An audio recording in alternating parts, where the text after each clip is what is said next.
para ummahat, para akhwat, ibu-ibu yang dirahmati Allah Subhanahu wa taala, ya. Pada kesempatan kali ini kita akan membahas dosa-dosa yang terkhususkan pada para wanita, yang kebanyakan adalah dosa-dosa besar yang hendaknya para wanita menghindar darinya. Siapa yang berhasil menghindarkan dirinya dari dosa-dosa besar, maka niscaya dosa-dosa kecilnya akan diampuni oleh Allah Subhanahu wa taala. Tentunya kita berusaha menghindarkan diri dari dosa besar maupun dosa kecil semaksimal mungkin. Karena dosa-dosa kecil kalau terkumpul, terakumulasi juga membinasakan, sebagaimana sabda Nabi sallallahu alaihi wasallam, "Iyyakum wa muhaqqaratidz dzunub." Waspadalah kalian dari dosa-dosa yang kalian remehkan. Ya.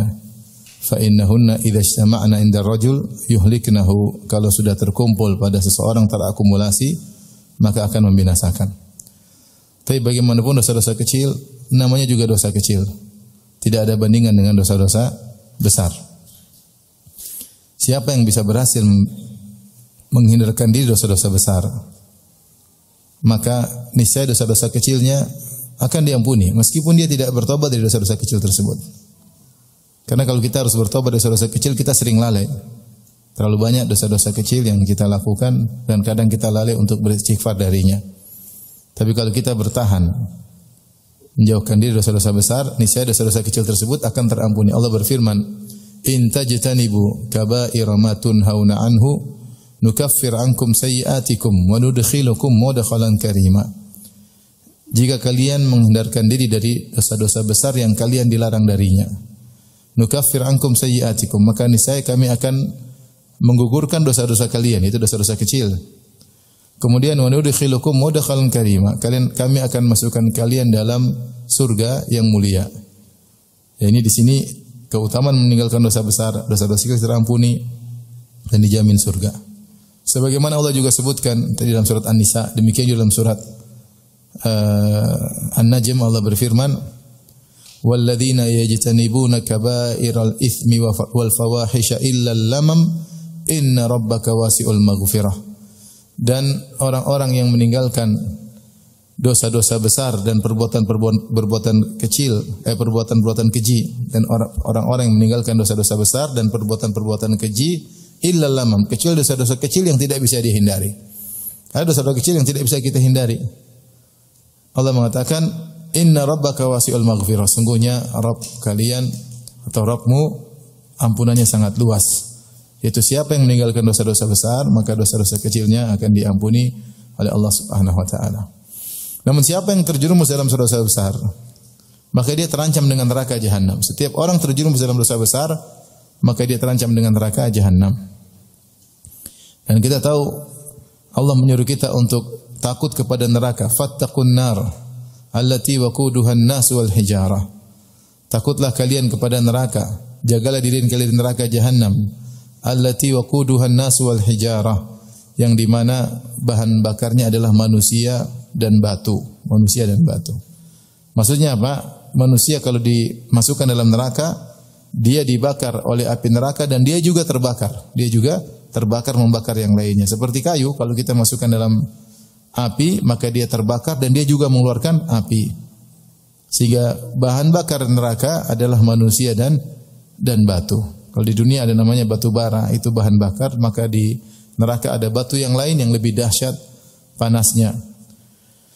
Dan Allah sebutkan bahwasanya neraka, ya, kalau melihat orang-orang yang hendak masuk di dalamnya, maka dia pun geram, ya.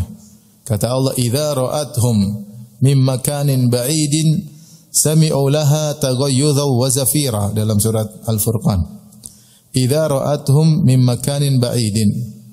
Kalau neraka melihat mereka dari tempat yang jauh, jadi orang-orang yang masuk neraka sebelum masuk dilihat oleh neraka dari jauh. Kata Allah, jika neraka melihat mereka, sami'u laha taghayyudhan wa zafira, maka mereka dari kejauhan sudah mendengar kemarahan neraka, suara geram neraka, ya.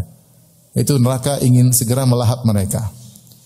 Bahkan dalam surat Al-Mulk kata Allah Subhanahu wa taala, ya, kata Allah Subhanahu wa taala, "Takadu tamayyazu minal ghaiz." Takadu tamayyazu minal ghaiz. Hampir-hampir neraka lepas. Itu ketika ada orang dimasukkan dia hampir lepas ingin segera melahap. Belum sampai ingin segera dia lahap.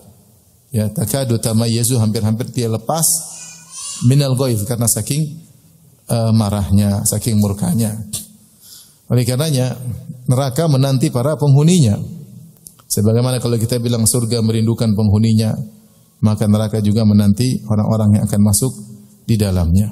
Waliyadzubillah.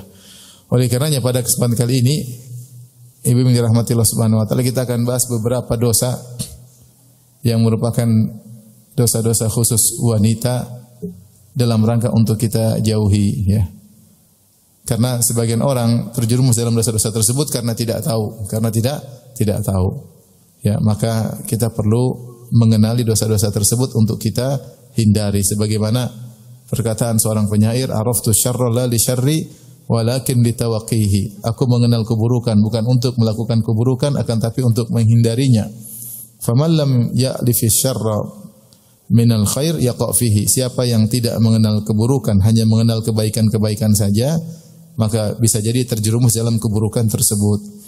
Maka di antara sunnah yang diajarkan oleh Nabi SAW bukan hanya mengenalkan yang baik-baik saja, amal-amal soleh, tapi Nabi SAW juga mengingatkan akan amal-amal yang buruk. Sehingga seorang bisa termotivasi melakukan amal soleh dan berusaha untuk menghindar amal-amal yang buruk. Kalau dia tidak mengenal amal-amal yang buruk, bagaimana dia bisa menghindari amal buruk tersebut?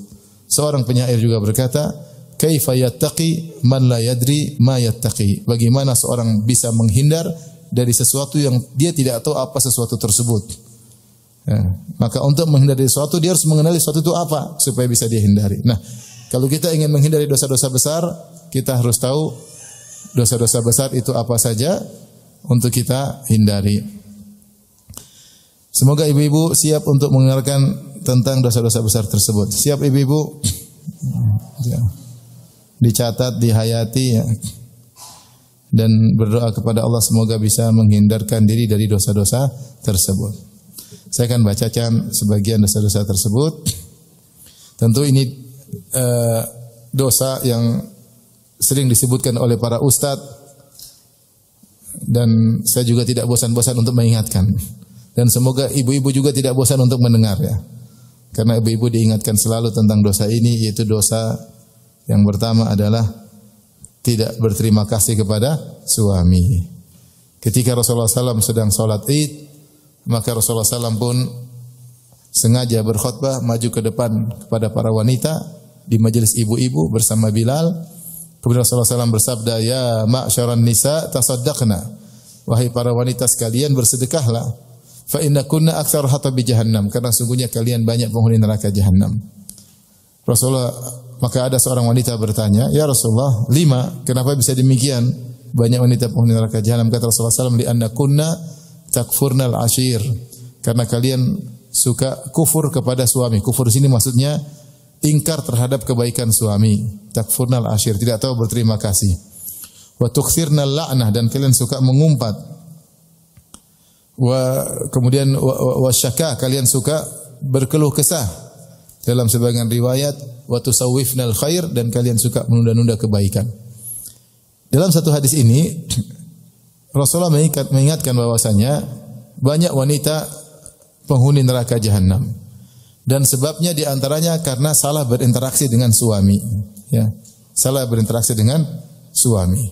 Sehingga Rasulullah SAW menyuruh para wanita untuk bersedekah. Karena diantara cara untuk selamat dari neraka adalah dengan banyak bersedekah. Maka ketika itu para wanita pun, para sahabiat pun melepaskan anting mereka, melepaskan cincin mereka, lantas mereka lemparkan ke Bilal untuk bersedekah demi selamat dari neraka jahanam. Maka ketika sang wanita bertanya, 5 ya Rasulullah, kenapa wanita banyak masuk neraka? Jawaban Rasulullah, li'anna kunna takfurnal ashir. Karena kalian suka kufur kepada suami, maksudnya ingkar pada kebaikan suami. Ingkar kepada kebaikan suami. Dalam hadis yang lain Rasulullah SAW contohkan, lau ahsanta ila ihdahunna dahra thumma ra'at minka syai'an laqalat ma ra'aitu minka khairan qat. Kalau salah seorang dari kalian, wahai suami, berbuat baik kepada istrinya setahun penuh, kemudian sang istri melihat suaminya melakukan satu kesalahan, maka dia langsung komentar, "Ma ra'aitu minka khairan qat." Aku tidak pernah melihat kebaikan sama sekali darimu. Ini contoh seorang istri lupa dengan kebaikan apa? Suami. Ingkar dengan kebaikan suami. Maka ibu-ibu hati-hati. Apapun dilakukan oleh suami kesalahan dan suami pasti melakukan kesalahan, maka hindari lafal-lafal yang menunjukkan pengingkaran terhadap kebaikan suami. Seperti mengatakan kamu tidak pernah mencintaiku. Contoh, gimana tidak pernah cinta? Anak sudah 7, enggak pernah cinta gimana? Dari mana datang anak tersebut kalau tanpa apa? Cinta. Kamu tidak pernah sayang kepada aku. Tidak pernah, subhanallah. Gimana tidak pernah sayang? Kamu udah berat badanmu sudah naik, itu berarti sayang. Kalau enggak sayang enggak dikasih makan ya. Artinya terkadang ucapan-ucapan yang mengingkari seluruh kebaikan. Kamu selalu membela ibumu. Menduakan aku, nomor satukan ibumu. Padahal tidak, padahal sesekali saja. Tapi sebagian wanita kalau sudah bikin komentar, luar biasa ya. Melupakan seluruh kebaikan suami. Nah ini diantara wanita, ada yang memang seperti itu ya. Suka melupakan kebaikan suami, tapi kalau keburukan suami, hafalannya kuat. Mas, kamu pernah begini. Waktu itu kamu begini. Kamu pernah begini. Dia ingat semuanya, Masya Allah. Masnya jadi lupa, jadi dia ingat satu-satu. Jadi begitulah sebagian wanita hafalannya apa? Kuat. Hafalan keburukan. Tapi kalau kebaikan dia lupakan. Maka ini kelihatannya sepele ibu, tapi hati-hati. Ini salah satu sebab seorang wanita masuk neraka jahanam. Masuk neraka jahanam. Ya. Maka ketika suami melakukan kesalahan, ingat kebaikan-kebaikannya. Ingat kebaikan-kebaikannya. Rasulullah menyampaikan nasihat kepada laki, la yafruqu mu'minun mu'minah in kariha minha khuluqan radhiya minhal akhar. Janganlah seorang lelaki mukmin membenci seorang wanita mukmin, itu istrinya. Kalau ada perangai istrinya yang dia tidak sukai, maka dia ingat-ingat perangai istrinya yang lain. Pasti ada perangai yang lain yang baik. Ya. Sebaliknya juga demikian, janganlah seorang wanita mukminah membenci suaminya yang mukmin. Kalau ada perangai suaminya yang kurang baik, pasti ada kebaikan yang lain. Pasti ada kebaikan, enggak mungkin enggak ada, pasti ada. Maka peras otak untuk berpikir, suami saya yang begini, suami saya yang begini, dulu begini. Ingat semua kebaikan-kebaikannya sehingga kita tidak jadi mengungkapkan ungkapan yang berbahaya tersebut. Jadi kalau ada wanita bilang kamu tidak pernah sayang sama sekali, ini langsung ungkapan yang membuat neraka merindukannya. Ngeri. Kamu tidak pernah. Padahal sering. Cuma sesekali suami salah. Ya kalau mau salahkan, Mas, kenapa kamu begini? Bicara yang sekarang, jangan bilang kamu tidak pernah. Itu namanya mengingkari kebaikan-kebaikan apa? Suami. Mengingkari kebaikan-kebaikan suami. Orang kalau ingat kebaikan suami, ibu-ibu, kira-kira dia akan baik enggak sama orang yang baik sama dia? Tentu baik. Siapapun orang berbuat baik sama kita, kalau kita ingat jasanya, kita pasti enggak enakan sama dia, kita pasti ngalah sama dia. Orang ini baik sama saya. Orang ini baik sama saya. Ya. Terkadang suami ingat kebaikan istri. Kalau suami yang soleh, wah istri saya dulu, kalau saya sakit dia yang rawat, dia yang mengandung anak-anak saya, dia bertarung dengan maut ketika melahirkan anak-anak saya. Dia yang dulu hidup susah dengan saya. Ketika istri melakukan kesalahan, suami mengalah. Karena suami ingat apa? Kebaikan apa? Istri. Karena demikian kalau kita ingat jasa orang, kita akan lebih mudah mengalah dengan dia. Kita lebih mudah hormat sama dia karena dia punya jasa sama kita. Yang menjadi masalah perempuan sering lupa, makanya buktinya membangkang, angkat suara, bentak-bentak, perintah, kayak perintah atasan kepada bawahan. Bahkan terkadang perintah suami seperti perintah majikan kepada babu. Tidak ada kehormatan sama sekali. Ada seorang suami kasih sesuatu pada istrinya. Ini, mam ini mam. Mas, di depan orang kan itu namanya tidak menghargai sama sekali. Kalau dia menghargai suaminya, oh jangan sekarang mas, harusnya kan gitu. Apalagi orang Jawa kan halus-halus kan. Iya. Harusnya, tapi kalau langsung dilempar gini, itu tidak ada. Kalau dia hormat sama suaminya, kalau dia sadar akan kebaikan suaminya, mustahil dia melakukan demikian. Ketika dia kasar, dia angkat suara, dia seperti sama suaminya, berarti dia lupa dengan kebaikan apa? Suaminya. Logis atau tidak ibu-ibu perkataan saya? Ya. Kita kalau angkat suara, bantah suami, bentak suami, berarti kita tidak ingat dengan apa? Kebaikan. Kalau kita kebaikan enggak mungkin demikian. Enggak mungkin demikian. Maka ingat, di antara dosa yang paling banyak masukkan wanita dalam neraka adalah ingkar terhadap kebaikan suami. Kemudian dalam hadis yang sama, ini yang pertama Rasulullah mengatakan wa tukthirna syakah, yaitu kalian suka banyak mengeluh, Keluhan di sini yang pertama adalah mengeluh kepada suami, ya. Mengeluh kepada suami, ini gini, sedikit-sedikit begini. Ibu mungkin boleh mengeluh kalau suami malas-malasan, kalau suami tidur-tiduran, tidak ada usaha. Tapi kalau ibu sudah lihat suami berusaha, keluar pagi, pulang sore, pulang malam, dia sudah rajin ibadah, tapi rezeki cuma mungkin segitu, Allah takdirkan segitu, maka ibu tidak berhak untuk mengeluh. Tidak berhak untuk mengeluh. Ibu yang harusnya sabar untuk tinggal berhidup sama dia seperti itu, bukan mengeluh. Kecuali kalau suami malas-malasan, ya silakan mengeluh. Kamu punya kewajiban ngurus saya, ngurus anak, kamu kewajiban kasih makan saya, nafkahi saya dan anak-anak. Tapi kalau suami sudah bekerja, sudah berusaha, mengeluh terus, maka ini tidak boleh. Ya. Sudah kita jelaskan bagaimana para sahabiat membantu suami mereka dan mereka tidak mengeluh. Lihatlah bagaimana Fatimah radhiyallahu anha membantu Ali bin Abi Thalib sampai ikut menggiling gandum sampai tangannya kapalan dan dia pun tidak mengeluh kepada suaminya. Lihatlah bagaimana Asma binti Abi Bakar radhiyallahu anha membantu suaminya Zubair bin Awam sampai harus berjalan 4 kilo memikul biji-biji korma, dia tumbukin biji-biji korma untuk memberi makan kuda, ngurus kuda suaminya. Dan dia tidak mengeluh. Tidak mengeluh. Ya, kalau suami berada, alhamdulillah. Kalau suami sudah berusaha kemudian dalam kondisi ekonomi susah, kita harusnya bersabar, menyemangati suami, bukan mengeluh. Suami udah pusing, kita tambah lagi apa? Pusingnya. Di kantor diomelin bos, di rumah diomelin apa? Nenek sihir. Nenek ngomel melulu. Ya.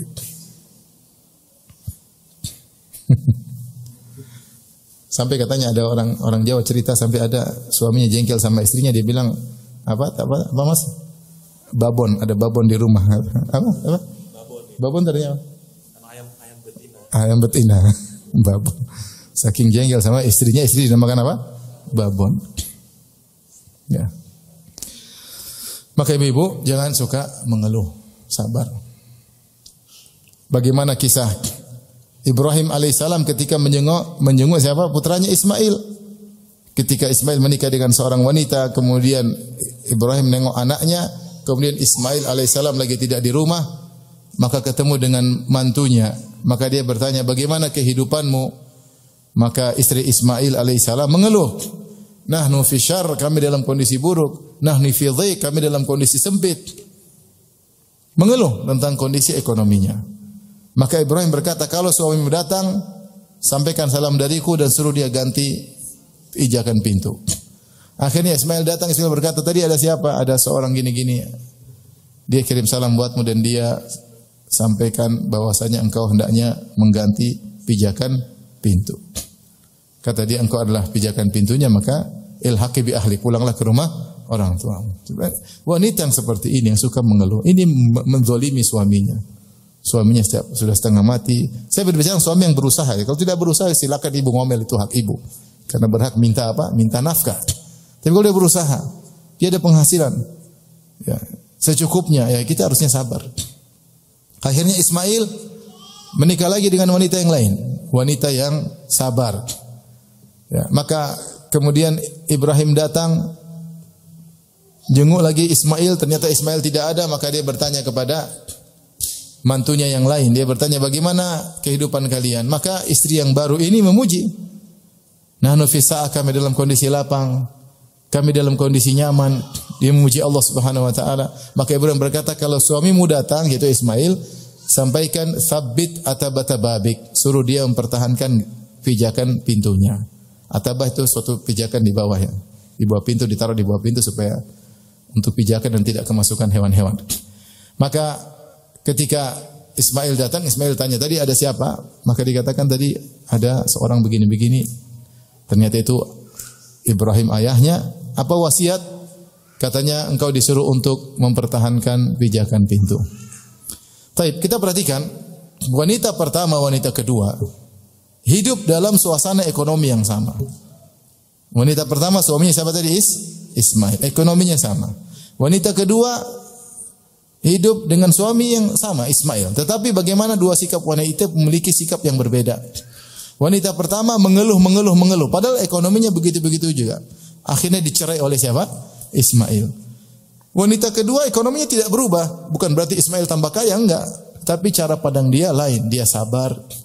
Dia memandang ini suatu kenikmatan, ini suatu ujian.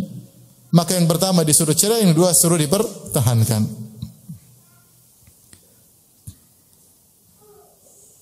Kalau ada laki-laki datang sama Ustaz, istri saya gini ngeluh, gini terus.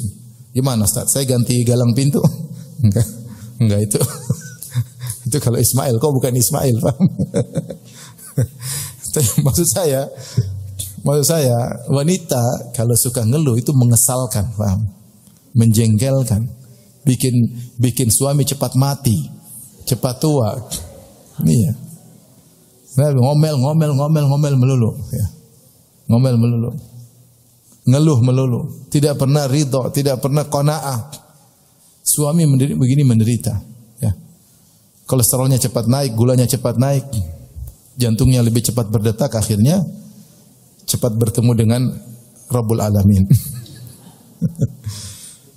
Oleh karenanya wanita yang seperti ini menjadikan suaminya dalam penderitaan yang berkesinambungan. Benar atau tidak ibu? Benar.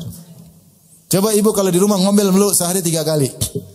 Suami menderita bertahun-tahun sama ibu. Dia mengalami penderitaan yang berkesinambungan. Kira-kira zalim enggak wanita seperti ini? Zalim. Kecuali suaminya malas. Saya bilang tadi, kecuali suaminya malas. Silakan ngomelin dia. Ini suaminya rajin, semangat, ibadah juga oke. Namanya Allah belum mentakdirkan. Kalau tidak kuat ya silakan minta cerai kalau mau. Kalau bertahan ya sabar. Sabar dengan apa? Suami. Di balik kesulitan-kesulitan hidup tersebut tentu banyak pahala-pahala yang diraih. Bukankah di antara sabda Nabi di hari kiamat kelak, yawadu ahlul afiyah, kata Nabi SAW, orang yang di dunia dulu nyaman hidupnya, tatkala melihat as-sawab li ahlil bala, Allah memberikan pahala yang besar kepada orang yang selalu dalam kondisi menderita. Maka orang yang nyaman dulu di dunia berkata, berangan-angan, lau kanat juluduhum qurridat bil maqarid. Mereka berangan-angan seandainya di dunia dulu kulit kami digunting-gunting dengan gunting besi. Kenapa? Karena mereka tahu di balik penderitaan, di balik kesusahan hidup pahalanya sangat apa? Sangat besar, sangat besar. Ya kita tidak, bukannya kita ingin menderita, tidak ibu. Maksudnya tapi kalau Allah takdirkan kita menderita, maka kita bersabar.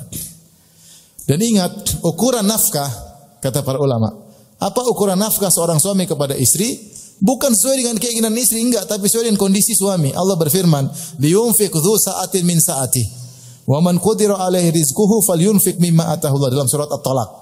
Kata Allah liyunfiq, saya enggak hafal nomor-nomornya, nanti cari sendiri nomornya.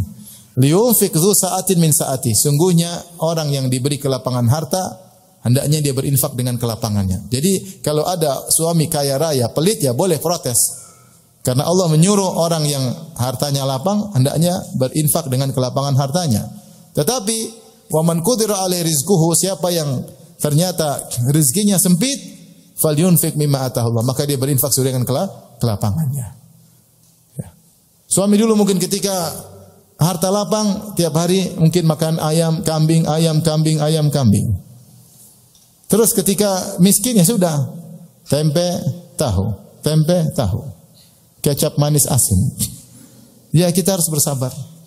Karena ukuran kewajiban suami memberi nafkah bukan kembali kepada keinginan istri, bukan. Tapi kembali kepada kondisi ekonomi apa? Suami. Apa tugas istri? Bersabar. Maka maksud saya ibu jangan suka ngeluh. Ibu suka ngeluh itu membuat suami apa? Menderita. Sampai ada sebagian suami bunuh diri karena istrinya suka apa? Ngomel. Bahlul suaminya, cuma ya begitu, bunuh diri. Dia jengkel, dia tulis surat, istri saya kamu begini-begini, kemudian dia bunuh diri, subhanallah. Padahal kan gampang, tinggal kawin lagi, cerai kan bisa sebenarnya. Cuma karena mungkin saking cintanya tidak kuat lepas, Akhirnya dia bunuh diri. Maka jangan sampai ibu-ibu membuat suami bunuh diri. Hati-hati ibu-ibu ya. Baik. Di antara mengeluh yang dilarang adalah mengeluhkan kondisi keluarga kepada orang lain. Mengeluh. Cerita sama ibu yang satu, suami saya begini, cerita sama. Mengeluh. Ya. Rasulullah sudah sebut dalam hadis, orang yang jika ditimpa faqah, ditimpa penderitaan, kemudian dia keluhkan kepada manusia, hampir-hampir tidak ada solusi. Tapi kalau dia sampaikan kepada Allah, Allah akan kasih apa? Solusi.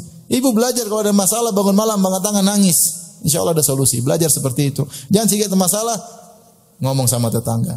Sedikit ada masalah telepon sama kakak adik. Sedikit masalah lapor sama mama dan bapak. Akhirnya satu keluarga semua menyerang suami. Kasihan. Ini karenanya jangan suka mengeluh. Di antara, saya ulangi, di antara dosa besar yang menyebabkan wanita terjerumus dalam neraka jahanam tadi, lupa dengan kebaikan apa? Suami. Yang kedua suka apa? Suka mengeluh. Mudah-mudahan ibu-ibu tidak demikian.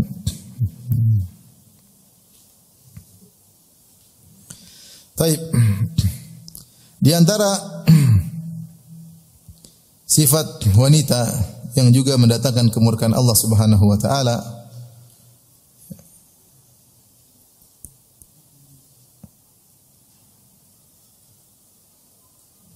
adalah wanita yang tidak sabar ketika terkena musibah. Dalam hadis riwayat Muslim, Rasulullah SAW bersabda, "An-naihatu idza lam ta'tub qabla mautiha tuqamu yaumal qiyamati wa 'alaiha sirbalun min qatiran wa dir'un min jarab." Sungguhnya an-naihah itu wanita yang meratap, menangis dengan teriak-teriak, meratapi orang yang meninggal, mungkin anaknya meninggal, mungkin suaminya meninggal, mungkin kakaknya meninggal, mungkin ibunya meninggal, mungkin kawannya meninggal. Kemudian dia meratap. Kata Nabi, kalau dia tidak bertobat sebelum dia meninggal dari perbuatan ratapannya tersebut, maka dia akan dibagikan pada hari kiamat kelak, kemudian disiksa, diberikan pakaian yang terbuat dari tembaga yang panas atau cairan logam yang panas, dan diberikan juga pakaian yang menimbulkan gatal yang luar biasa pada tubuhnya. Ya. Ini salah satu hukuman bagi wanita yang suka meratap. Apakah lelaki juga kalau meratap dihukum dengan hukum ini? Jawaban iya. Tetapi Rasulullah menggunakan lafal an-naihatu, wanita yang meratap, karena dosa ini biasanya dilakukan oleh apa? Wanita. Lelaki biasanya kuat bertahan menghadapi ujian, biasanya yang tidak kuat adalah apa? Wanita. Ya, maka seorang wanita belajar untuk menerima keputusan Allah Subhanahu wa taala.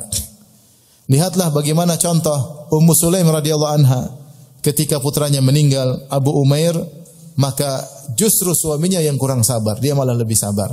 Dalam hadis yang sahih, ketika Abu Umair putranya yang masih kecil, mungkin sekitar usia 4 tahun atau 5 tahun sakit, maka bapaknya itu suaminya Ummu Sulaim yang bernama Abu Talha radhiyallahu anhu sering bertanya, karena ini anak mereka satu-satunya, bagaimana anak kita, sampai akhirnya anaknya sakit dan akhirnya meninggal dunia. Ketika meninggal dunia, maka Ummu Sulaim segera memandikan, mengkafankan, ya, dan menyiapkan dirinya untuk menjelaskan kepada suami. Akhirnya suaminya datang. Dia tahu suaminya sangat sayang kepada putranya. Dia bertanya, bagaimana anak kita? Maka Ummu Sulaim berkata, lebih tenang daripada sebelumnya. Maka suaminya menyangka bahwasanya anaknya sembuh atau lebih sehat.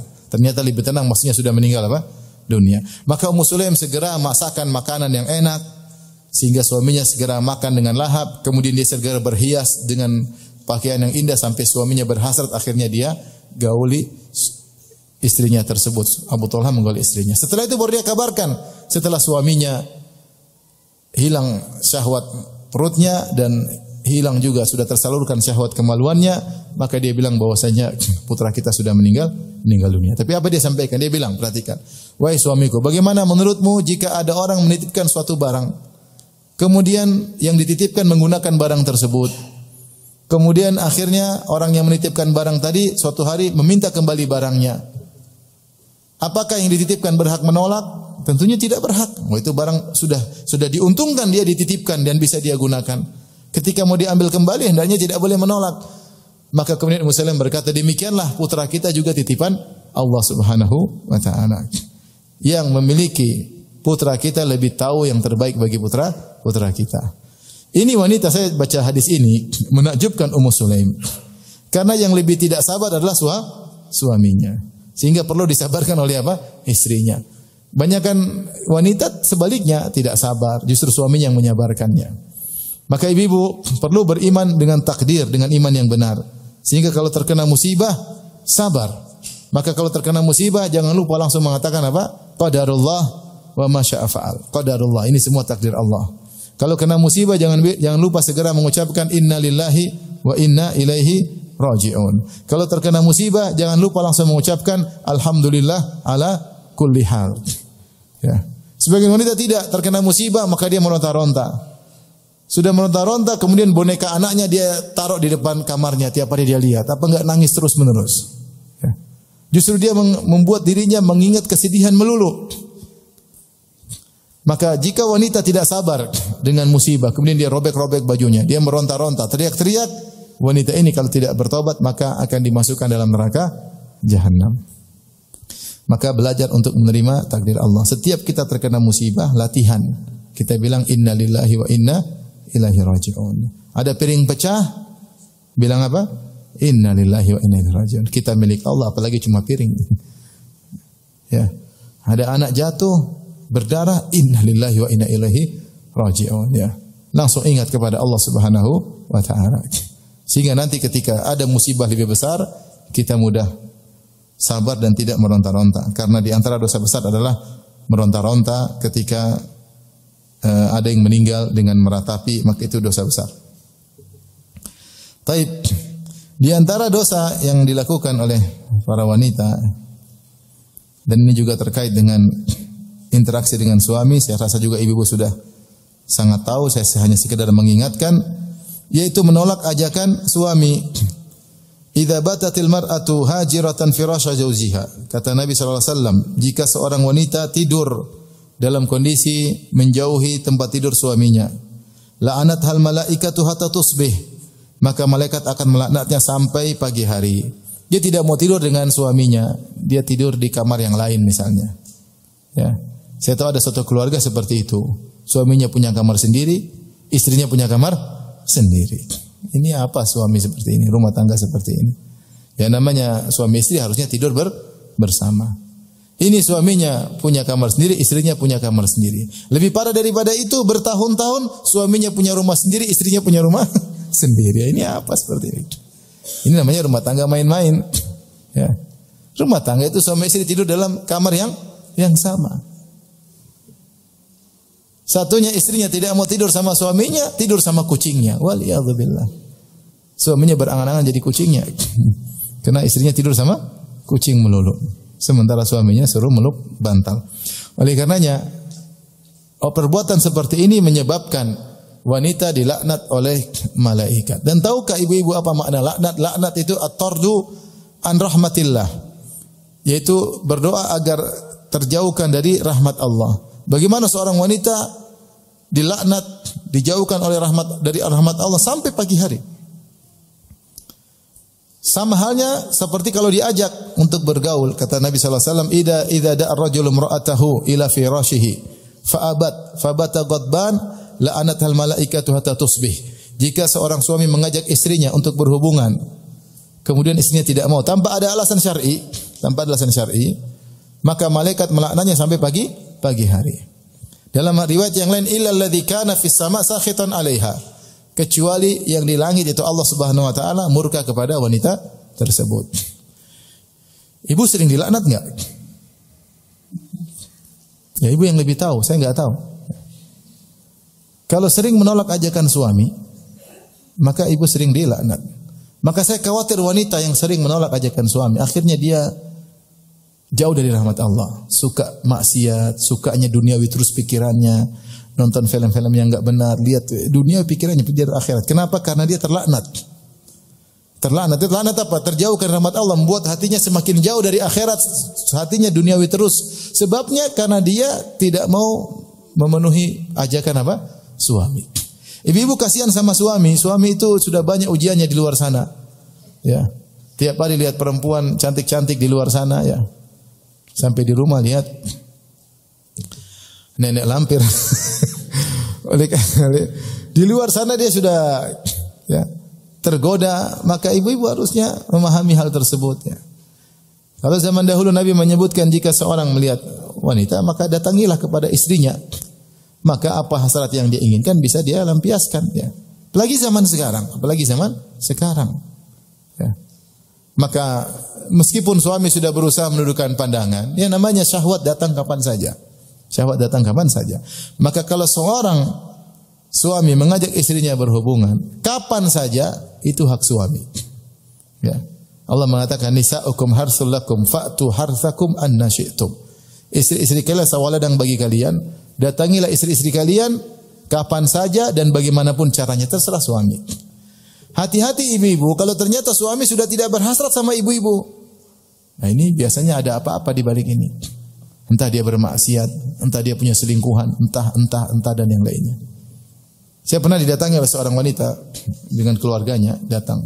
Kemudian dia mengeluh, dia bilang, Ustaz, sudah setahun apa setahun setengah suami saya tidak mendatangi saya. Tapi kita enggak ada masalah. Saya bilang mustahil. Laki-laki normal enggak mungkin. Enggak mungkin dia begitu. Kalau dia normal ya. Kecuali dia pasti bermaksiat. Kecuali bermaksiat. Ternyata benar. Ternyata dia sudah punya hubungan sama wanita lain. Dia merasa nyaman dengan wanita lain. Ya.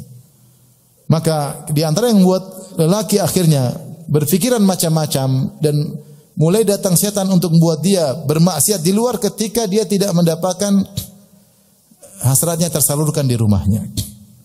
Lelaki kalau hasratnya tidak tersalurkan, maka dia tidak bisa mengontrol dirinya. Dia emosian, pikirannya macam-macam. Ya, pikiran macam-macam. Kemarin ada kawan cerita, ya. Ini cerita, saya cuma cerita ibu-ibu ya. Istrinya sakit 2 bulan. Sehingga dia tidak bisa menggauli istrinya. Sakit parah. Sampai dia keluar rumah, dia lihat nenek-nenek, kemudian dia berhasrat. Dia bilang sama istrinya, saya takut mama, saya takut mami, takut. Karena saya sudah enggak kuat, sampai saya lihat nenek-nenek pun saya apa? Artinya sudah bahaya yang dia alami. Ya, sebagai lelaki seperti itu, dia punya hasrat. Oleh karenanya, mungkin ibu tidak seperti lelaki. Lelaki itu lihat sedikit aja bisa berhasrat, lihat jempol aja bisa apa? Ya. Oleh karenanya kalau lelaki lagi hasrat sama ibu, berarti dia sayang sama ibu. Maka dilayani. Jangan malah, mas ini macam-macam aja. Mas ini aja. Kalau dia ingin berhubungan, harus dilayani. Kecuali ibu mungkin lagi sakit, mau mati ya mungkin. Kalau masih ada energi, masih kuat. Jangan bilang belum ada mood, Ustaz. Ada mood bukan alasan. Ya. Bilang suami timbulkan mood saya, tapi bukan berarti kalau enggak mood enggak mau melayani. Meskipun sedang haid, ya, kalau bisa melayani, yang penting bukan di kemaluan dengan cara yang lain. Rasulullah SAW dulu menggauli Aisyah radhiyallahu anha ketika Aisyah sedang haid. Rasulullah SAW kata Aisyah, "Fayamuruni fa'attaziru, fayubashiruni wa ana haid." Aku sedang haid, maka Rasulullah SAW menyuruh aku memakai sarung untuk menutup bagian bawah. Lantas dia mencumbuiku sementara aku dalam kondisi apa? Haid. Jadi bukan alasan lagi haid, mas. Nanti minggu depan absen dulu, ya, nggak bisa. Kalau dia nggak dipenuhi hasratnya, dia pikirnya macam-macam. Setan akan datang, ibu-ibu. Kasihan. Saya maksudnya jangan menganalogikan laki-laki dengan perempuan. Perempuan itu hebat-hebat. Tinggal sama suaminya saya berbelum dia mungkin kuat. Laki-laki tidak demikian. Laki-laki itu hasratnya mudah untuk bergejolak. Oleh karenanya kalau dia lagi ingin sama ibu-ibu, jangan ditunda-tunda. Karena kalau ibu tunda tanpa alasan, ibu-ibu dilaknat oleh apa? Malaikat. Dan saya bilang tadi efeknya dilaknat apa? Jadi malas ibadah, jadi duniawi, senangnya mungkin nonton sinetron, senangnya lihat barang-barang branded melulu, lupa baca Al-Quran. Kenapa? Ternyata ibu sudah terlaknat, terjauhkan dari rahmat Allah Subhanahu wa Ta'ala. Ya. InsyaAllah ibu-ibu siap tempur setiap saat. InsyaAllah. Pahala ibu-ibu, dapat pahala. Tapi yang berikutnya, di antara dosa besar yang disebutkan tentunya, insya Allah ini jauh dari ibu-ibu sekalian, yaitu zina, ya, selingkuh, zina. Rasulullah sallallahu alaihi wasallam melihat di alam barzah, ya, ada semacam tanur, yaitu yang di bawahnya lebar, dalamnya kecil, ada api dinyalakan dari bawahnya, kemudian di situ dikumpulkan zunat dan azawani, para pezina lelaki, para pezina wanita dikumpulkan kemudian dibakar dalam tanur, dalam tungku yang seperti itu. Itu baru azab di alam barzakh dan dilakukan demikian sampai hari kiamat. Ini baru azab muqaddimah. Maka berhati-hati jangan sampai berzina, selingkuh.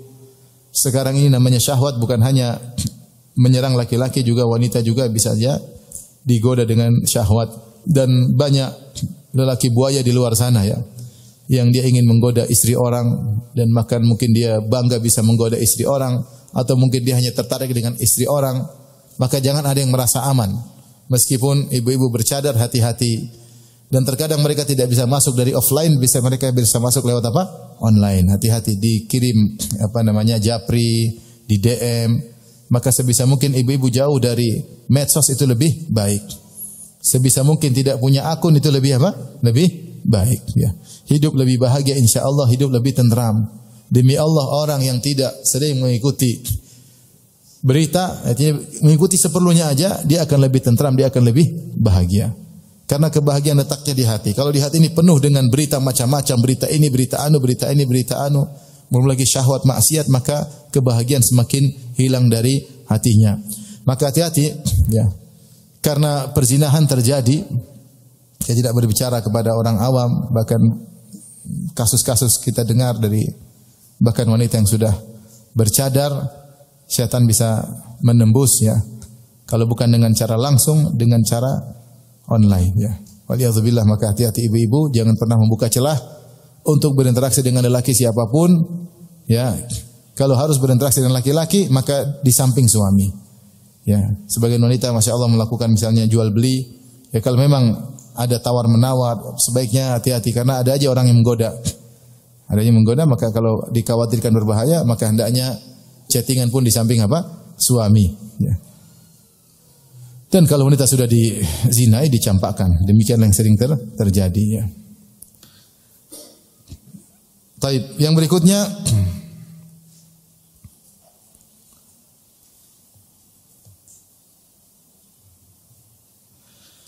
suka mengganggu tetangga, ya, dengan lisannya, ya. Dalam hadis dari Abu Hurairah radhiyallahu anhu, qila li Rasulillah ya Rasulullah inna fulanah, ya Rasulullah, sungguhnya ummu fulan atau si fulanah, ya, suka salatnya, ya, suka salat, suka sedekah, ya, tusalli wa tasum, dia sering salat sunnah, taqumul lail, sering salat malam, kemudian sering puasa sunnah, kemudian wa tatasaddaq, suka bersedekah. Wa fi lisaniha syai'un yu'dhi jiranaha, tetapi dia suka ganggu tetangganya. Padahal dia rajin salat malam, kemudian dia rajin puasa sunnah, rajin bersedekah, tapi suka menyakiti apa? Tetangga dengan lisannya. Kata Nabi sallallahu alaihi wasallam, la khaira fiha hiya finnar. Tidak ada kebaikan bagi wanita seperti dia di neraka jahanam. Kemudian wa dzukira anna fulanah, disebutkan ada seorang wanita yang lain, tusallil maktubah, hanya salat 5 waktu, wa tasumu ramadan, hanya puasa bulan Ramadan, wa tatasaddaq bi athwarin min aqid, dan hanya bersedekah dengan beberapa potong keju atau susu yang sudah dikeringkan. Aqid itu semacam susu yang sudah dipadatkan kering jadi agak asin-asin. Artinya cuma sedikit. Tetapi dia tidak pernah mengganggu tetangganya. Kata Nabi SAW, hiya fil jannah, wanita ini di surga. Maka tetangga adalah sarana kita untuk masuk surga, dan juga bisa, kalau salah bertetangga, bisa mengantarkan seorang kepada neraka jahanam. Dalam hidup ini kita berusaha mencari kebaikan dari sisi manapun. Ibu-ibu kan punya tetangga kan tidak banyak, ya, paling berapa rumah sebelah kanan, berapa rumah sebelah kiri, tetangga yang terdekat. Maka cari pahala dengan bertetangga, bikinkan kue, kirim kue kepada mereka, ya. Kalau pulang dari suatu kota beli oleh-oleh meskipun sederhana kasihkan kepada mereka. Itu pun ibu-ibu kan jalan-jalan mungkin setahun paling 3 kali, enggak banyak-banyak. Iya, 3 kali pun sudah terlalu banyak ya. Ya. Oleh karenanya untuk berbuat baik kepada tetangga tidak susah. Kita hanya butuh biaya sedikit, tetapi itu sunnah Nabi sallallahu alaihi wasallam. Di rumah pun kita bisa bikin kue, kita bagi sedikit, tetangga insyaallah menerima ya. Ya, dia tahu kita perhatian sama dia. Dengan begitu kita bisa masuk surga dengan menjadi terbaik bagi tetangga. Namun sebaliknya, kalau kita salah berinteraksi dengan tetangga, kita bisa masuk neraka jahanam. Di antaranya dengan mengganggu tetangga dengan lisan. Kita hina dia, kita rendahkan dia, kita ngerumpiin dia pada tetangga yang lain. Tetangga ngelapor, kamu dijelek-jelekan sama ibu itu. Sehingga dia tersakiti bertetangga dengan kita. Kita sering mengganggu, maka itu sebab masuk neraka jahanam. Kenapa berbuat buruk kepada tetangga? Dosanya berlipat-lipat dari berbuat buruk kepada orang lain. Rasulullah SAW bersabda, atau makna hadisnya, mencuri dengan 10 orang ya, lebih baik daripada mencuri dari apa? Tetangga. Berzina dengan sekian banyak wanita masih lebih baik daripada berzina dengan istri apa? Tetangga. Maka kalau ngerumpi atau menggibah atau menjelek-jelekan orang lain sama-sama buruk, tapi masih lebih mending daripada menjelekkan apa? Tetangga. Tetangga punya hak istimewa. Sampai Rasulullah SAW bersabda, la yazal Jibril yusini bil jar hatta dhanantu annahu sayuwarrithuhu. Senantiasa Jibril alaihissalam mengingatkan aku tentang perhatian terhadap tetangga sampai aku menyangka bahwasanya tetangga akan menjadi ahli waris.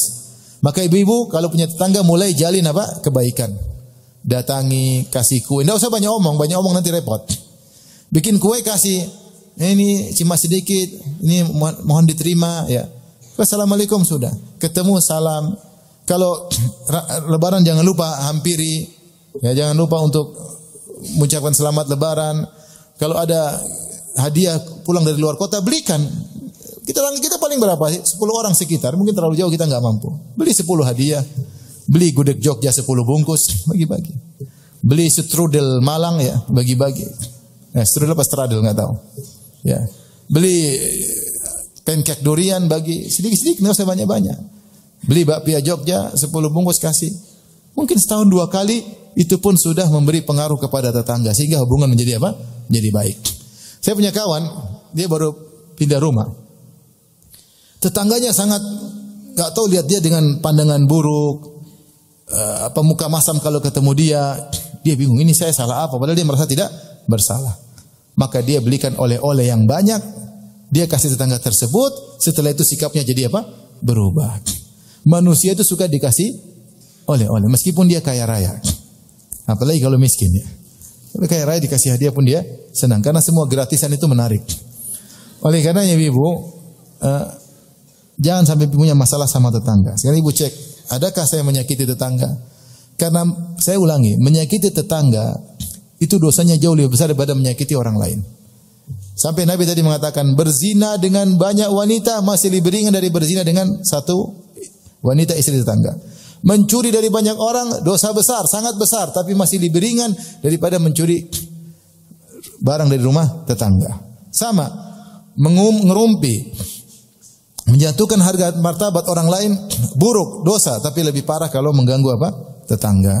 Maka hati-hati jangan mengganggu tetangga dengan lisan ya. Percuma salat malamnya, percuma puasa sunnahnya, tapi lisan tidak bisa dijaga. Taib, di antaranya yang kelihatannya sepele, termasuk dosa besar adalah menzalimi hewan. Datang hadis secara khusus tentang wanita yang masuk neraka gara-gara menzalimi kucing.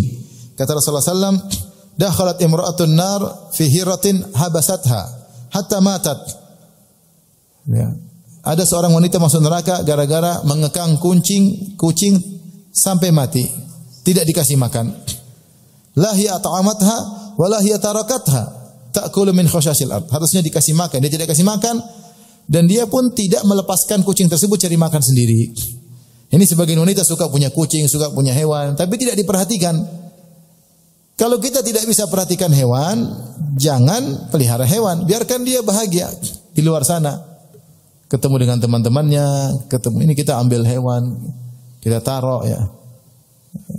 kadang kita kebiri, kadang kita mandulkan, kadang kita terus kita tidak kasih makan sampai akhirnya mati, maka ini adalah bentuk zalim kepada hewan ya. Maka hati-hati jangan sampai menzalimi hewan. Hewan apa yang sering dipelihara oleh ibu-ibu? Kucing. Terus udah kucing aja ya. Maka apa lagi? Kelinci. Kelinci apa lagi? Mudah mati kelinci. Hati-hati. Kalau sebelum mati jadikan sate masih mending. Ya, bermanfaat tapi dibiarkan, tidak dijadikan sate sampai mati, ini saya takut dosa. Saya takut dosa ya. Dan itu ngomongin juga anak-anak, jangan sampai demikian ya. Anak-anak kadang-kadang senang punya hewan tapi tidak bisa pelihara.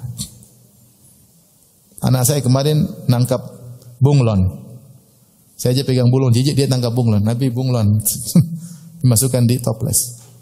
Saya bilang kasih makan, dan kalau enggak dosa. Sudah bi dikasih sawi, makan enggak? Makan.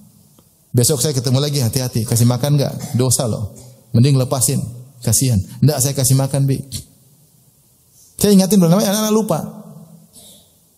Terus saya kemarin dia telepon saya, anak saya, Abi, bunglon adik di mana? Abi nggak tahu. Kok nggak ada di toples? Dia mungkin berpikiran saya lepas. Enggak, Abi nggak tahu. Ya berarti mungkin pergi sendiri. Ya udah biarin aja. Ya. Jadi hati-hati ya, jangan kita belikan kucing buat anak-anak, kemudian kita cuekin, akhirnya kita juga ikut menzalimi kucing apa tersebut. Kelihatannya sepele, tetapi pernah menyebabkan seorang wanita masuk neraka jahanam. Dan ini peringatan bagi kita semua, jangan pernah menzalimi orang lain. Kalau menzalimi kucing saja bisa bikin masuk neraka, apalagi menzalimi orang lain. Hidup ini jangan sampai menzalimi. Pastikan kita tidak ada masalah sama orang. Ya, saya sering sampaikan hal ini kepada semua teman-teman. Hidup ini pastikan tidak punya masalah sama orang. Kalau kau punya masalah sama orang, pastikan kau yang benar, dia yang salah. Jangan sampai sebaliknya, kau yang salah, dia yang benar. Karena kezaliman berbahaya. Az-zulmu zulumatun yaumal qiyamah. Kezaliman itu mendatangkan kegelapan bertubi-tubi pada hari kiamat. Menzalimi kucing bisa bikin masuk neraka, apalagi menzalimi manusia. Taib. Di antara dosa yang terkait dengan wanita, yaitu wanita yang meniru-niru lelaki. Rasulullah SAW bersabda, ya, la'anallah al-mutashabbihin minar rijal bin nisa wal mutashabbihat minan nisa bir rijal. Allah melaknat laki-laki yang menyerupai wanita dan melaknat wanita yang menyerupai laki-laki. Maka jangan melakukan hal-hal yang merupakan kebiasaan apa? Laki-laki. Jangan berpakaian dengan berpakaian laki-laki ya. Jangan melakukan gerakan-gerakan yang merupakan gerakan laki-laki. Jangan berusaha berjalan seperti cara jalan laki-laki ya. Kecuali dari sananya, ternyata dia agak apa namanya? Kalau perempuan laki-laki namanya apa? Tomboy, agak tomboy ya. Bahkan Allah mengatakan kalau ada lelaki, Ibnu Hajar menyebutkan kalau ada lelaki yang kemudian sebaliknya agak gemulai, kebencong-bencongan, maka dia berusaha untuk perbaiki dirinya. Kalau dia sudah berusaha tetap saja begitu, maka uzur bagi dia. Adapun dia sengaja untuk melemah gemulaikan gerakannya, memiring-miringkan ucapannya seperti wanita, maka ini terlaknat, ya, terlaknat. Bahkan merubah namanya, ya, ini terlaknat jadi seperti nama wanita, ya. Siapa namamu? Sari siapa? Sarifuddin ya. Merubah namanya. Mau saya jangan sampai seorang laki-laki berlenggak-lenggok seperti wanita, dan jangan wanita gagah perkasa seperti apa? Laki-laki. Main sama laki-laki kemudian tidak boleh. Ini semua wanita tetap menjaga kegemulaiannya, lelaki berusaha menjaga keperkasaannya. Ya, oleh karenanya baju-baju atau pakaian yang itu pakaian khusus laki-laki maka tidak boleh dipakai oleh wanita. Namun sekarang jarang wanita meniru laki-laki. Banyak laki-laki yang meniru apa? Wanita. Pakai anting-anting lah, di telinga lah, anting-anting di hidung laki-laki. Ya. Repot. Taib. Dosa berikutnya yang keberapa ibu? Adalah yang sering kita dengar, yaitu yang berhias, merias diri namun dengan hal yang dilarang. Rasulullah bersabda, la'anallah al-washimat wal mustawshimat. Allah melaknat wanita yang mentato dan wanita yang minta untuk ditato. Ya. wal wasilat wal mustausilat. Allah melaknat wanita yang menyambung rambut dan wanita yang minta disambung rambutnya. Wan namisat wal mutanammisat, dan Allah melaknat wanita yang mencukur alisnya dan wanita yang minta untuk dicukur alisnya. Wal mutafallijat lil husn, dan Allah melaknat wanita yang menjarangkan giginya. Zaman dahulu giginya dikasih jarang, dikikir, dijarangkan supaya menjadi lebih indah. Al mughayyirati khalqallah, yang telah merubah ciptaan Allah Subhanahu wa taala. Ini adalah dosa besar yang mendatangkan laknat Allah. Ada seorang wanita bertanya kepada Nabi, putrinya rambutnya sering berguguran. Maka dia ingin menyambung rambut putrinya supaya menyenangkan suaminya, karena kurang suka rambut istrinya berguguran. Rasulullah larang. Padahal dia melakukan sambungan rambut tersebut untuk suaminya yang halal baginya. Itu pun dilarang oleh Nabi. Bagaimana lagi seorang wanita berhias untuk selain suaminya? Ini yang buat suaminya saja dilarang. Karena putrinya rambutnya berguguran, dia ingin sambung rambut putrinya supaya suaminya lebih senang. Rasulullah bilang, la'anallah al-wasilah wal mustausilah. Allah melaknat wanita yang menyambung rambut dan minta untuk disambung rambut. Wanita saja kalau suaminya suruh cukur bulu alismu, cukur, terus kasih spidol, tetap tidak boleh. Tidak boleh. Ya. Itu suaminya yang minta, apalagi dia berhias untuk dia buka di laki-laki yang bukan apa? Suaminya.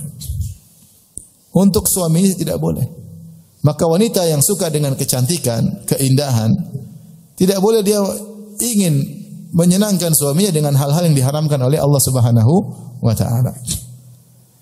Di antaranya al-washimat wal mustawshimat, bikin tato sinilah, tato nama suami di sinilah, tato apa. Ini semua dilarang, bahkan dilaknat. Bahkan sampai gigi yang dikikir. Gigi yang dikikir, zaman dahulu orang ada gigi kalau nempel mungkin kurang bagus, dikikir sehingga agak rapi, kelihatan lebih indah. Ini dianggap oleh Nabi merubah ciptaan Allah Subhanahu wa taala. Enggak boleh. Oleh karenanya gigi tidak boleh diotak-atik. Dalam rangka untuk berindah enggak boleh. Dia hanya boleh diotak-atik kalau tidak normal. Contoh seperti sumbing ya, diperbaiki ya. Atau gigi monyong begini maka diperbaiki, enggak apa-apa. Atau gigi numpuk-numpuk itu enggak apa-apa diperbaiki karena untuk dikembalikan kepada normal. Tapi kalau gigi sudah indah, tetap aja pasang kawat, padahal sudah indah, tidak ada masalah apa-apa. Tidak monyong juga tidak, semakin ini tidak boleh termasuk merubah ciptaan Allah Subhanahu wa taala. Ya. Nah, wanita suka merubah-rubah fisiknya. Ya. Ini contoh hidung, ada sebagian orang hidungnya sudah mancung, dioperasi supaya lebih apa? Lancip. Ya, kayak wanita bule potannya. Sebagian bibirnya dioperasi sehingga membelai dikit. Kenapa? Supaya kelihatan menantang, macam-macam bergairah, macam-macam. Setan semua itu, setan semua. Sebagian wanita dioperasi biar diambil lagi ya. Padahal enggak ada masalah, dia normal-normal aja. Normal-normal aja. Hidup dalam khayalan. Kemudian dia sudah rubah sini, suaminya selingkuh. Biliyadzubillah. Bukan itu, ya, cari hati suami dengan bertakwa kepada Allah, berhias dengan hiasan yang boleh. Ya.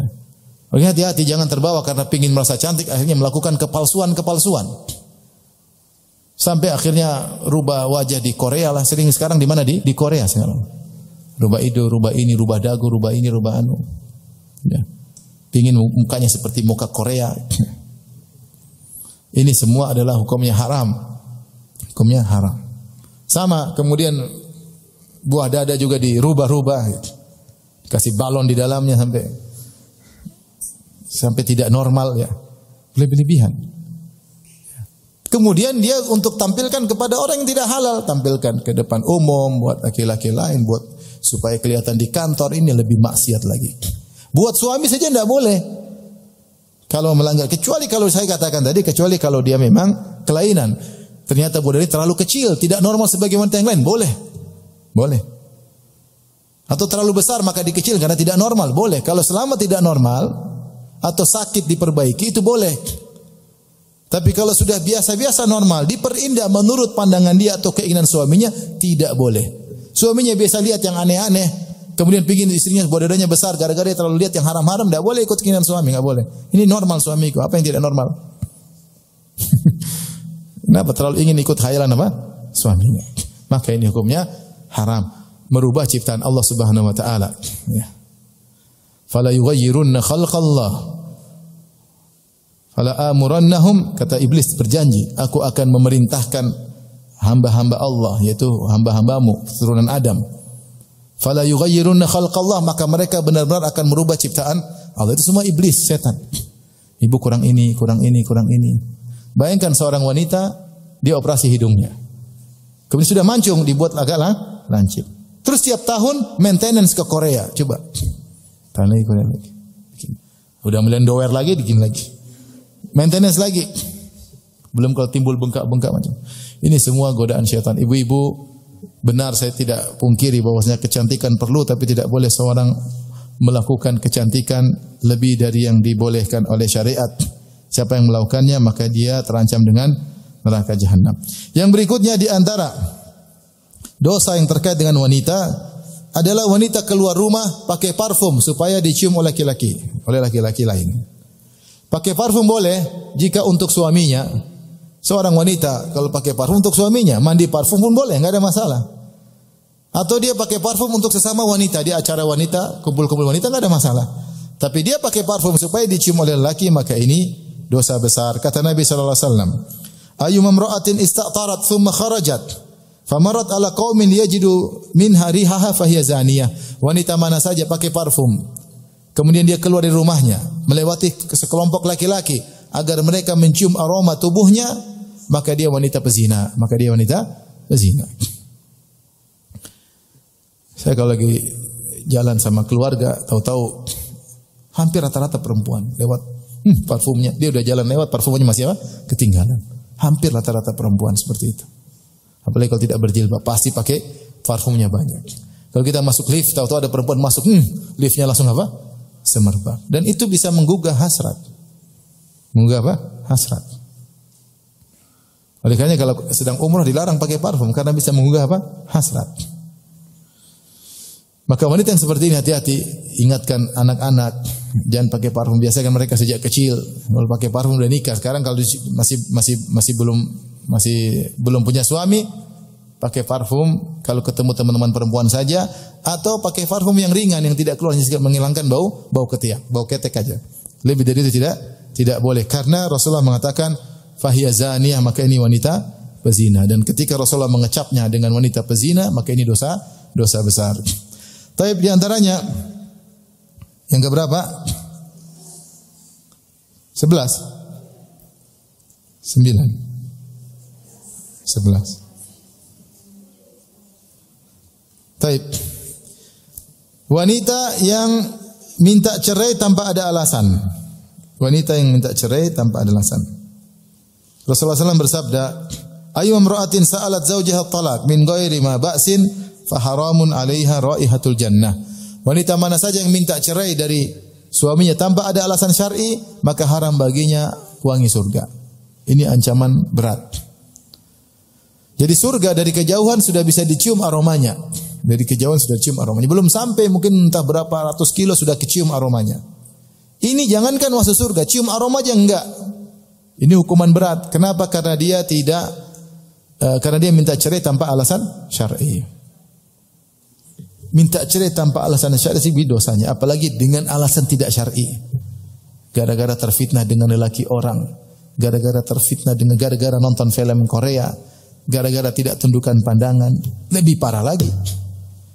Meminta cerai tanpa alasan syar'i saja dosanya seperti ini. Bagaimana dia mengkondisikan dirinya dengan bermaksiat kepada Allah kemudian minta cerai kepada suaminya. Dosanya kayak apa? Maka seorang wanita tidak boleh sedikit-sedikit ceraikan aku. Ya. Kalau kamu laki-laki ceraikan aku. Suaminya ditantang, kamu laki-laki enggak? Ceraikan saya kalau kamu laki-laki. Subhanallah. Sebagian mereka, pulangkan aja aku ke rumah orang tuamu. Padahal rumah orang tuanya sudah dijual, dia lupa.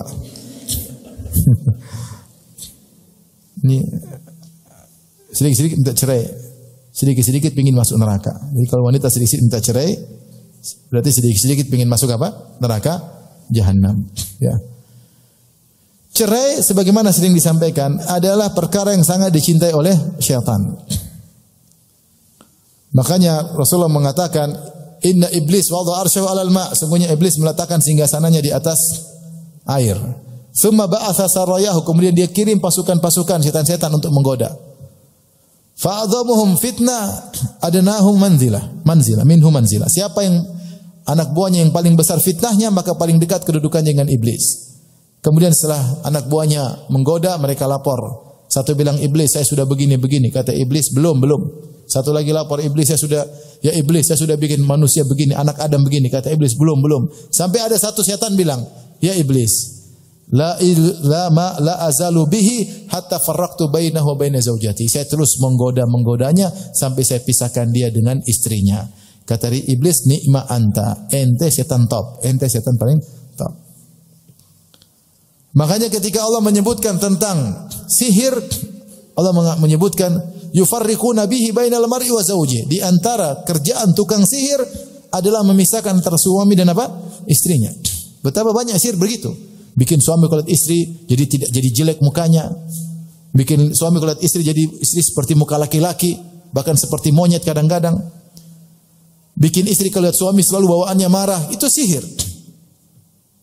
Sampai ada kasus kawan saya cerai, kenapa dia robot sihir tertentu, sehingga kalau dia berhubungan istrinya tidak bisa berhubungan, tertutup kemaluannya, nggak bisa, sihir. Waliyadzubillah, kejam ya. Sampai akhirnya cerai. Sampai akhirnya cerai karena tidak bisa dia apa-apain. Ya. Oleh karenanya jangan kita mendukung program iblis. Sedikit-dikit ceraikan aku. Kita cerai aja, sedikit-sedikit cerai aja. Padahal kalau dia dicerai, belum tentu juga ada yang mau. Ibu lupa di luar sana masih banyak bunga-bunga yang bertebaran. Orang sudah dicerai, kadang-kadang bunga lapuk ya, orang tidak tertarik. Ya. Ada kasus, ini kasus kenyataan.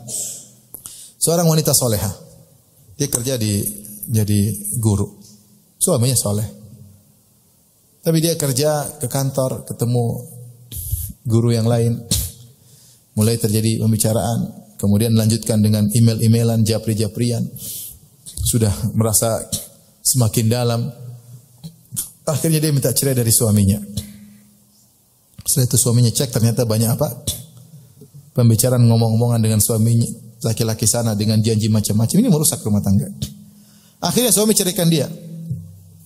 Dia bangga, senang merayakan hari perceraian. Kemudian dia nikah dengan laki-laki tersebut.